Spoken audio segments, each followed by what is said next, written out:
लगीन करावं पाहिजे, लगीन करावं पाहिजे. ए पुरी, लग्न करायला पाहिजे असं म्हणतीय वय. अगं लगीन करायचं लय घाई झाले वाटतं. अगं नाही, घरात स्थळ पाहायला यायला लागलेत म्हणून लगीन करावं पाहिजे असं म्हणत आहे बघा. काय कुंडली पिंडली बघायची की नाही, काही आरोग्याचा विचार करायचा की नाही.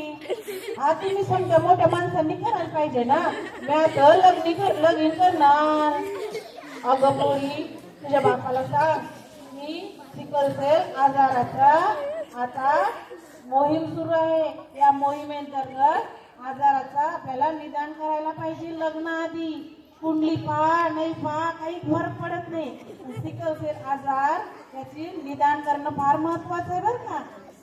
मावशे, अगं सिकल सेल आजार म्हणजे काय ग जरा नेमकं सांगशील का. मी आता एकदम धडधाकड आहे आणि लग्नाच्या वयाची आहे. अगं पोरी, सिकल सेल आजार हा अनुवंशिक आजार असतो. याच्यानं हात पाय दुखतात, रक्तवाढी थांबते आणि हा आजार आपल्या पिढीतून दुसऱ्या पिढीपर्यंत जात असतो बरं का. म्हणजे पिढ्यानं पिढी चालणारा हा आजार आहे. असं का. म्हणजे मला जर लेकर बाळा झाले तर त्यांना बी हा सिकल सेल का काय आजार होईल होय. हा बरोबर, म्हणजे पुढे पिढ्यानपिढे चालणारा हा आजार आहे. त्यासाठी कुंडली पाहू नको, पण आरोग्य तपासणी करायला पाहिजे. बरं ये मावशे, हे मला सांग बरं, हा सिकल सेल आजाराची लक्षणं काय आहे ते. सिकल सेल आजार हा एक अनुवंशिक आजार आहे बरं का मंडळी. आणि सगळ्या पोरींनो आणि माया बहिणींनो सगळ्यांनी लक्षात घ्या, या आजाराचं निदान करणं लय गरजेचं असतं.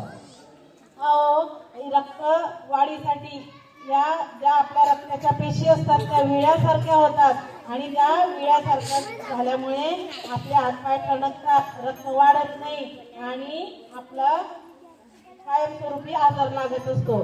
जर का हा लग्नाआधी निदान झालं तर आपल्याला त्याच्यावर वेळीच उपचार करता येतो. म्हणून आता 15 जानेवारी तर 3 फेब्रुवारी पर्यंत सिकल सेल आजाराची मोहीम चालू आहे आणि त्यामध्ये तुम्हाला तपासणी करून घ्यायची आहे बरं का. जे तरुण पोरं आहे, लग्नाची पोरं आहे, त्यांची पण सिकल सेल आजाराची तपासणी झाल्याशिवाय लग्न करू नका. नाही तर पिढ्यानं पिढ्या तुमच्या मागे दुखणार राहील. मावशी लय बरोबर माहिती सांगितली बघ तुम्हाला.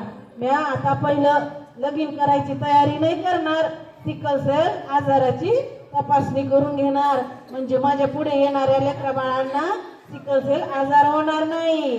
थँक्यू बरं का मावशी, थँक्यू. सगळ्या मंडळींना माझं आव्हान आहे की 15 फेब्रुवारी ते 3 जानेवारी पर्यंत सिकल सेल आजाराची तपासणी होणार आहे. आरोग्य अधिकारी तुमच्याकडे येतील, तपासून घ्या. अगदी लहानपणापासून 6 वर्षाच्या पोरीपासून तर 40 वर्षापर्यंतच्या माणसांपर्यंत ही तपासणी होणार आहे बरं का. सगळ्यांनी आरोग्य अधिकाऱ्यांना सहकार्य करा. सिकल सेल बाहेर पाठवा. धन्यवाद.